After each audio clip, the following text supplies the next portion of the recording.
ജയസിദ്ധാർത്ഥന്റെ മരണത്തെ തുടർന്ന് അടച്ച പൂക്കോട് വെറ്റിനറി കോളേജ് ക്യാമ്പസ് നാളെ തുറക്കും. സംഘർഷ സാധ്യത ഒഴിവാക്കാനുള്ള നടപടികൾ സ്വീകരിച്ചതായി മന്ത്രി ജെ ചിഞ്ചുറാണി പറഞ്ഞു. വൈസ് ചാൻസലർക്ക് ആവശ്യമായ നിർദ്ദേശങ്ങൾ നൽകി. വിശദാംശങ്ങളും മന്ത്രി ചിഞ്ചുറാണിയുടെ വാക്കുകളിലേക്ക്.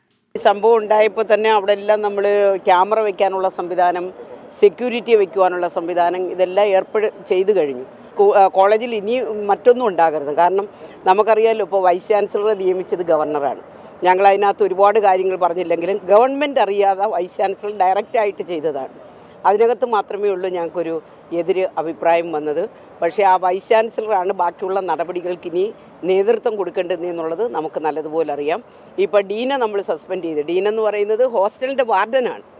ആ വാർഡൻ ഗുരുതരമായ തെറ്റ് കാണിച്ചുവെന്ന് സിദ്ധാർത്ഥൻ്റെ അച്ഛനും അമ്മയും ഞാൻ അവിടെ ചെന്നപ്പോൾ എന്നോട് ചൂണ്ടിക്കാണിച്ചു. കാരണം മരണം പോലും റിപ്പോർട്ട് ചെയ്തിട്ടില്ല. വിശദാംശങ്ങളുമായി കൊച്ചിയിൽ നിന്ന് ചേരുന്നത് അശ്വിൻ പാലാഴയാണ്. അശ്വിൻ, ഈ ഒരു മരണത്തെ തുടർന്ന് ക്യാമ്പസിന്റെ സുരക്ഷയെക്കുറിച്ച് വലിയ സംശയങ്ങൾ ഉയർത്തുന്ന ചോദ്യങ്ങൾ പല കോണുകളിൽ നിന്നും വന്നിരുന്നു. ഇപ്പോൾ ക്യാമ്പസ് വീണ്ടും തുറക്കാൻ പോകുമ്പോൾ ഏതൊക്കെ തരത്തിലുള്ള സജ്ജീകരണങ്ങളാണ് അവിടെ ഒരുക്കിയിരിക്കുന്നത്?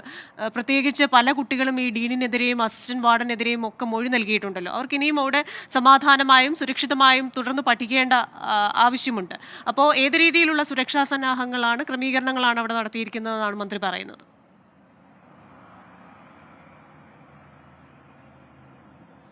ക്രിസ്ത്യൻ, എന്തായാലും സിദ്ധാർത്ഥന്റെ കൊലപാതകത്തിന് ശേഷം നാളെയാണ് വീണ്ടും പൂക്കോട് ക്യാമ്പസ് തുറന്ന് പ്രവർത്തിക്കുന്നത്. നാളെ മുതൽ തുടർച്ചയായി തുറന്ന് പ്രവർത്തിക്കാനിരിക്കുകയാണ്. എന്തായാലും ഒരു പ്രശ്നരഹിതമായ ക്യാമ്പസ് ഉണ്ടാവുക എന്നുള്ള ലക്ഷ്യത്തോടെ വിപുലമായ ഒരുക്കങ്ങളാണ് സർക്കാർ നേതൃത്വത്തിൽ തന്നെ പൂക്കോട് വെറ്റിനറി സർവകലാശാല ക്യാമ്പസിൽ ഒരുക്കിയിരിക്കുന്നത്. ആദ്യഘട്ടം എന്നോണം കൂടുതൽ CCTV ക്യാമറകൾ ക്യാമ്പസിൽ പലയിടങ്ങളിലായി സ്ഥാപിച്ചിട്ടുണ്ട്.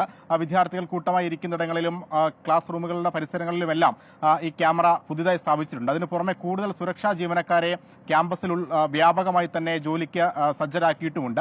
ഇതടക്കം സുരക്ഷാ നടപടികളിൽ വിട്ടുവീഴ്ചയില്ലാത്ത പഴുതടച്ച ക്രമീകരണങ്ങളാണ് ക്യാമ്പസിൽ ഒരുക്കിയിരിക്കുന്നത് എന്നുള്ളതാണ് മന്ത്രി ജെ ചിഞ്ചുറാണി പറഞ്ഞിരിക്കുന്നത്. ഇനിയൊരു പ്രശ്നം ഉണ്ടാകരുത് എന്നുള്ളതാണ് മന്ത്രി അടക്കം പറയുന്നത്. അതിനുള്ള വേണ്ട എല്ലാ ക്രമീകരണങ്ങളും നടത്തിയിട്ടുണ്ട്. ഒപ്പം സർവകലാശാലയുമായി ബന്ധപ്പെട്ട് ഇതിനോടകം തുറന്നു പ്രവർത്തിക്കുന്നതുമായി ബന്ധപ്പെട്ടുള്ള മീറ്റിംഗുകൾ അവസാനിച്ചിട്ടുണ്ട്. അതിൽ ഈ സുരക്ഷാ ക്രമീകരണങ്ങൾ വിലയിരുത്തിയിട്ടുമുണ്ട്. സർവകലാശാല വൈസ് ചാൻസലറോട് കൃത്യമായ നിർദ്ദേശങ്ങൾ നൽകിയതായും മന്ത്രി വ്യക്തമാക്കി. എന്തായാലും നാളെ വീണ്ടും തുറന്നു പ്രവർത്തിക്കുമ്പോൾ ഏത് തരത്തിൽ ക്യാമ്പസിലെ സാഹചര്യം മുന്നോട്ട് പോകും എന്നുള്ളടക്കം വളരെ ശ്രദ്ധാകേന്ദ്രമാണ്. കാരണം ഒരു കൊലപാതകം ഉണ്ടാകുന്നു, അതിന്റെ പിന്നീടുണ്ടായ സംഭവവികാസങ്ങളെല്ലാം വലിയ ചർച്ചയായി. എന്തായാലും ആ ക്യാമ്പസ് നാളെ തുറന്നു പ്രവർത്തിക്കുന്നത് ശ്രദ്ധാകേന്ദ്രം തന്നെയാണ്. ശരി, കൊച്ചിയിൽ നിന്ന് വിശദാംശങ്ങൾ നൽകിയത് അശ്വിൻ പാലാഴി.